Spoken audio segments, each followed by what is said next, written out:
Italian പേസ്ട്രിയിലെ ഏറ്റവും പഴക്കം ചെന്ന മധുര പലഹാരങ്ങളിലൊന്നായ ടാർട്ടാണ് ഞാൻ അന്ന് ഉണ്ടാക്കുന്നത്.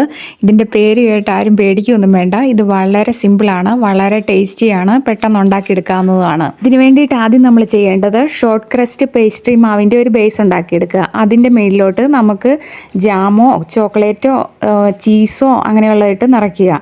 അതിൻ്റെ മേലിലോട്ട് പേസ്ട്രിയുടെ സ്ട്രിപ്പുകൾ ഉണ്ടാക്കുക, എന്നിട്ട് അതിനെ കവർ ചെയ്യുക. അതിൽ വേണേൽ ഡെക്കറേഷനൊക്കെ ചെയ്യാം, എന്നിട്ട് ബേക്ക് ചെയ്യുക. ഇത്രയേ ഉള്ളൂ, നമ്മുടെ കേക്ക് റെഡിയാണ്. ഇനി ഇതിനാവശ്യമായ ഇൻഗ്രീഡിയൻസ് നോക്കാം. അതിനുവേണ്ടി മൈദ 300 ഗ്രാം, ഷുഗർ, ബട്ടർ 100 ഗ്രാം വീതം, പിന്നെ സോൾട്ട് ആവശ്യത്തിന്, ഒരു എഗ്ഗ്, പിന്നെ ഈ കാണിക്കുന്ന ബിസ്ക്കറ്റ്. ഇതുണ്ടെങ്കിൽ എടുത്താൽ മതി, ഇത് ഓപ്ഷണലാണ്.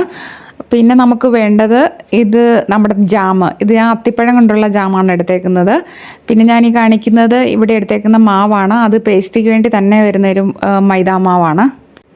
പിന്നെ വേണ്ടത് ഈസ്റ്റ്. ഇവിടെ ഇങ്ങനെ പാക്കറ്റായിട്ട് വരുന്ന ഈസ്റ്റാണ് ഉള്ളത്. ഇതൊരു പാക്കറ്റ് 7 ഗ്രാമാണ്. 7 ഗ്രാമാണ് നമുക്ക് വേണ്ടത്. പിന്നെ നമുക്ക് ആവശ്യമായിട്ട് വേണ്ടത് ഒരു ബൗളാണ്. അതുപോലെ തന്നെ ബേക്കിംഗ് മോഡ്. ഇത്രയും സാധനം നമ്മളിവിടെ അടുപ്പിച്ച് വെക്കുക.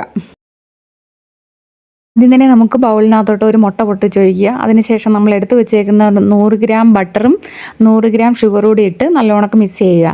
ഈ ബട്ടർ മെൽറ്റ് ചെയ്യാതെ എടുക്കണം കേട്ടോ. അത് റൂം ടെമ്പറേച്ചറിൽ തന്നെ അങ്ങോട്ട് ചേർത്താൽ മതി. ചെറിയ ചെറിയ പീസാക്കിയിട്ട് അതിൻ്റെ അകത്തോട്ട് ചേർത്താൽ മതി. ഈ ബട്ടർ താനെ മെൽറ്റ് ആയിക്കോളും കേട്ടോ. ഇനി നമുക്ക് മൈദ എടുക്കാം. 300 ഗ്രാം മൈദയാണ് വേണ്ടത്. നമ്മളിങ്ങനത്തെ ഒരു അരിപ്പ കൊണ്ടാണെങ്കിൽ നമുക്ക് എളുപ്പമുണ്ട്. അല്ലെങ്കിൽ കുറേശ്ശെ ഇട്ടതിന് ശേഷം നമ്മൾ മിക്സ് ചെയ്തെടുത്താൽ മതി. ഇത് കട്ട പിടിക്കാതിരിക്കാനും നല്ലോണക്ക് കുറേശ്ശെ വീഴാനും ആയിട്ടാണ് ഇത് ഞാൻ ഉപയോഗിക്കുന്നത് കേട്ടോ. ഇനി സ്പൂൺ കൊണ്ട് നല്ലോണക്ക് എല്ലായിടവും നല്ലോണക്കൊന്ന് മിക്സ് ചെയ്തെടുക്കുക.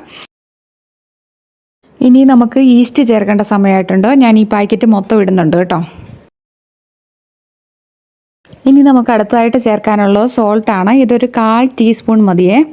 അതിനുശേഷം എല്ലാം കൂടെ നമുക്ക് മൊത്തത്തിൽ ഒന്നുകൂടെ ഒന്ന് മിക്സ് ചെയ്യുക. ഇത് നമ്മൾ സ്പൂൺ കൊണ്ട് തന്നെയാണ് മിക്സ് ചെയ്യുന്നത്. ഇതിന് ശേഷം ഇനി നമുക്ക് കൈ ഉപയോഗിച്ച് നല്ലോണക്ക് നമ്മൾ ചപ്പാത്തിക്ക് കുഴയ്ക്കുന്ന അതേ പരുവത്തിൽ ആ ഒരു കൺസിസ്റ്റൻസിയിൽ കുഴച്ചെടുക്കുക. ഇച്ചിരി കൂടെ കട്ടിയാണെങ്കിലും കുഴപ്പമൊന്നുമില്ല. നല്ല സോഫ്റ്റായിട്ട് തന്നെ ഒന്ന് കുഴച്ചെടുക്കുക. ഇതിങ്ങനെ നല്ലോണക്ക് കുഴച്ച് ഇതിനെ ഒരു ബോളാക്കി എടുക്കുക. അതിനെ നല്ലോണം അമർത്തി തന്നെ കുഴയ്ക്കണം. നല്ലൊരു ബോൾ പരുവത്തിലാക്കിയെടുക്കുക. എന്നിട്ട് അതിനെ അങ്ങ് മാറ്റി വെക്കുക. ഇനി നമുക്ക് അമരേത്തി എന്ന് പറയുന്ന ഈ ബിസ്ക്കറ്റുകൾ എടുക്കാം. ഇത് നമ്മുടെ ആൽമണ്ടിൻ്റെ പൗഡറും കൊണ്ട് ഉണ്ടാക്കുന്ന ബിസ്ക്കറ്റുകളാണ്. ഇത് നമുക്ക് ഒരു കവറിനകത്തിട്ട് ഇതിനെ പയ്യെ ഒന്ന് ക്രഷ് ചെയ്തെടുക്കാം.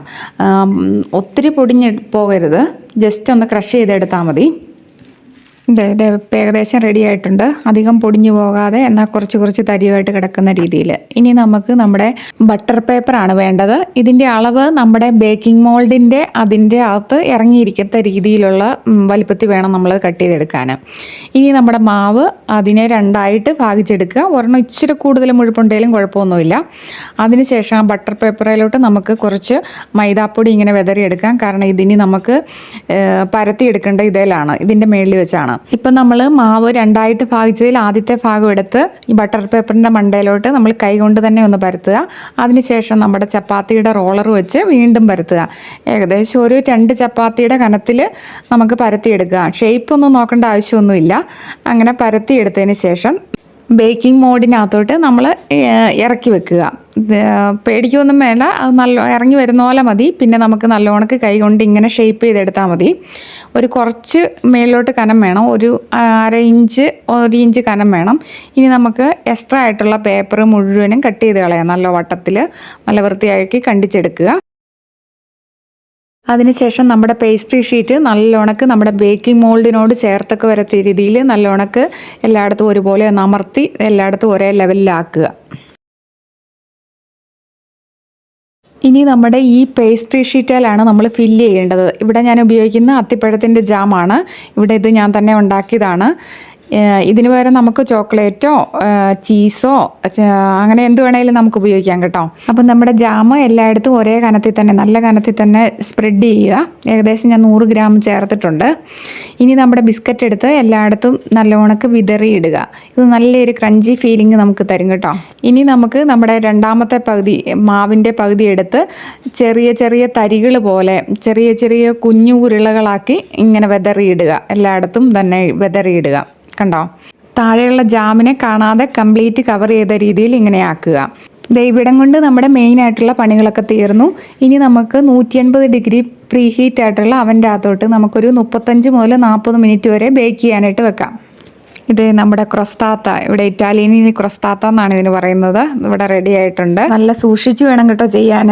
ഇതേ നമ്മുടെ ടാർട്ട് ഇവിടെ റെഡി ആയിട്ടുണ്ട്. ഇവിടം കൊണ്ട് സത്യത്തിൽ നമ്മുടെ പണി അവസാനിച്ചതാണ്. ഇനി റിച്ച് ആക്കാൻ വേണ്ടി, കൂടുതൽ ഗാർണിഷ് ചെയ്യാൻ വേണ്ടി കൂടുതൽ നമുക്ക് എന്നൊക്കെ ചെയ്യാൻ നോക്കാം. ഞാനിതിനെ ഗാർണിഷ് ചെയ്യുന്നത് ചോക്ലേറ്റും ഷുഗർ പൗഡറും വെച്ചാണ് ചെയ്യുന്നത്. അതിനുവേണ്ടി ആദ്യം 200 ഗ്രാം ചോക്ലേറ്റ് എടുത്ത് ഗ്രേറ്റ് ചെയ്തിട്ട് ഡബിൾ ബോയിലിംഗ് മെത്തേഡിൽ അതിനെ മെൽറ്റ് ചെയ്യുകയാണ്. മെൽറ്റ് ചെയ്യുമ്പോൾ അതിൻ്റെ ഒരു കറക്റ്റ് കൺസിസ്റ്റൻസി കിട്ടാനായിട്ട് നമുക്ക് മിൽക്കോ അല്ലെങ്കിൽ ബട്ടറോ ചേർക്കാവുന്നതാണ്. നമ്മൾ ചേർക്കുന്നത് മിൽക്ക് ആണെങ്കിലും ബട്ടർ ആണെങ്കിലും കുറേശ്ശെ മാത്രമേ ചേർക്കാവുള്ളേ. എന്നിട്ട് അതിൻ്റെ കൺസിസ്റ്റൻസി ശരിക്കും നോക്കണം. ഒരു ദോശമാവിൻ്റെ പരുവത്തിലാക്കിയെടുക്കുക, അതായത് നമുക്ക് കോരി ഒഴിക്കാൻ പറ്റുന്ന രീതിയിൽ. ഇത് നമ്മുടെ ചോക്ലേറ്റിൻ്റെ ക്രീം ഇവിടെ റെഡി ആയിട്ടുണ്ട്. അത് നമ്മുടെ ടാർട്ടിൻ്റെ മണ്ടയിലോട്ട് നല്ലോണക്കൊന്ന് സ്പ്രെഡ് ചെയ്യാം. കണ്ടോ, നല്ലൊരു ബ്രൗണിഷ് ബാക്ക്ഗ്രൗണ്ട് ഇപ്പം കിട്ടിയിട്ടുണ്ട്. ഇതിൻ്റെ മണ്ടയിൽ നമുക്ക് എന്നാ വേണേലും എഴുതാം. അതായത് ഞാനിവിടെ എഴുതിയേക്കുന്നത് ഔഗുരി എന്നാണ്, ഗ്രീറ്റിങ്സ് എന്ന്. അങ്ങനെ നമ്മുടെ ഷുഗർ പൗഡർ ഇട്ട് അതിൻ്റെ മണ്ടയിൽ ഇങ്ങനെ തെള്ളിയാൽ മതി. കണ്ടോ, നല്ല അടിപൊളിയായിട്ട് ലെറ്റേഴ്സൊക്കെ നല്ല വൈറ്റ് കളറിൽ വന്നിട്ടുണ്ട്. ഇതുപോലെ നിങ്ങൾക്ക് ഇഷ്ടമുള്ളത് എന്നാന്നോ എഴുതാവുന്നതാണ്. ഹാപ്പി ബർത്ത്ഡേ എന്നോ അങ്ങനെയൊക്കെ എഴുതാം. അപ്പം ഇത്രയുള്ള സംഗതി വളരെ ഈസി അല്ലേ? ഇതുപോലുള്ള വ്യത്യസ്തങ്ങളായ വീഡിയോ കാണാനായിട്ട് ചാനൽ സബ്സ്ക്രൈബ് ചെയ്യാത്തവരാണെങ്കിൽ സബ്സ്ക്രൈബ് ചെയ്യണേ. ലൈക്ക് ചെയ്യാനും ഷെയർ ചെയ്യാനും മറക്കല്ലേ. Thanks for watching.